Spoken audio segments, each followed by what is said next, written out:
in breaking down today's win of the day, yes, I can do a splits as well, but nowhere in the ATG program are you asked to do a splits. And I actually went from pathetically weak and tight to strong and flexible. So when I started this, I couldn't remotely control myself down in a Nordic like this, nor could I remotely control with glutes lock, could I remotely control my knees all the way down.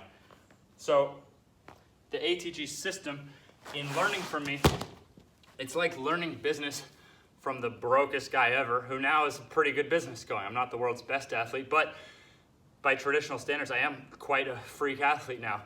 And that's because I had to figure out 8 different layers. So for me, unless I got stronger, nothing was happening in my, so let's take jumping, right? Unless I got stronger, wasn't happening. But if I didn't gain that strength through a full range, then I also ran into troubles. And then if I wasn't perfectly balanced across 3 different principles, meaning joint to joint, so if ankle is too weak for knee, you're gonna run into trouble. If knee's too weak to hip, you're gonna run into trouble. If hip's too weak to shoulder, run into trouble. So you have your joint pairs, and then you have the joints from each side. Any imbalances can manifest, and then you have the joint from one side of the own joint to the other, like I demonstrated quad and hamstring. So there's 3 different ways your structural balance can be off. So I had to improve my strength through length according to structural balance on a gradient scale. So for me, I had to start way up here. And that's the same exercise as doing, now it's like I can't hurt myself if I try, but it was all according to a gradient scale. Those are the first 4. The last 4 then get more into the sport itself. So I found that even if I did everything all that right, I still had to train according to elasticity. So glutes, right? Big focus of training, the hip power, whatever.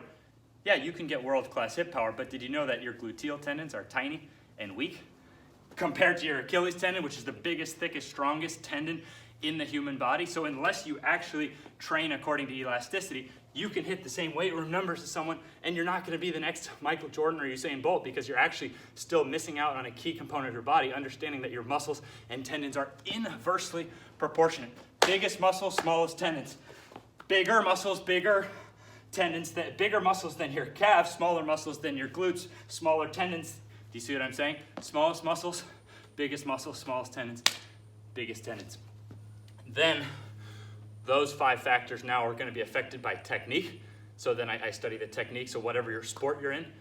And the main thing I found is the balance. So like if you jump higher off one foot than the other, to the degree that you're in balance, you have more chance of knee pain and surgery, and actually less chance of continued jump growth. So I haven't seen an outlier yet that if you jump 30 inches off this leg and 35 off this leg, that if we get this leg up to 35, that this one can actually go even higher now, because you're the sum of both parts.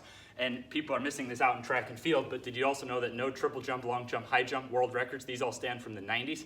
And the last guy to get close, Christian Taylor, was about to retire because of injuries and decided, what the heck, I'll switch sides. Ended up winning a gold medal thanks to accidental jump balance.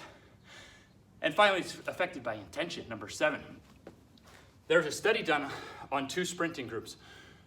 One group was lied to and thought they were getting faster, because really they just made the sprint a tiny bit shorter each time. The other group was lied to, thought they were getting slower. They were really just running a little bit farther each time. At the end of the study, the group that thought they got slower, when they tested a real 100 meters, actually got slower. And the group that thought they were getting faster actually got faster, because their hormones were through the roof. They had more muscle, less fat. The other group had more fat, less muscle, because it was like one group was simulating, the genetics of a genetic freak, having the testosterone and everything. So your intention then affects the rest. Your intention of being able to give yourself wins when you're doing well. Your intention of even how, are you just flopping into an exercise, or how is your intention in that exercise? And then all of that is then affected by body composition. Yes, I am 6 foot, male, no special genetics, blah, blah, blah. It does affect things. If I was 6'9", dunking would be easier. But Stefan Holm was even shorter than me and won an Olympic gold medal in high jump because of those 7 factors below. So yes, whatever your body composition is, that's gonna go into your diet, into your genetics, into, look, some people take drugs, some don't. That's not, I don't think it's needed for most goals, but I also haven't played a sport that is really reliant on that since I play basketball.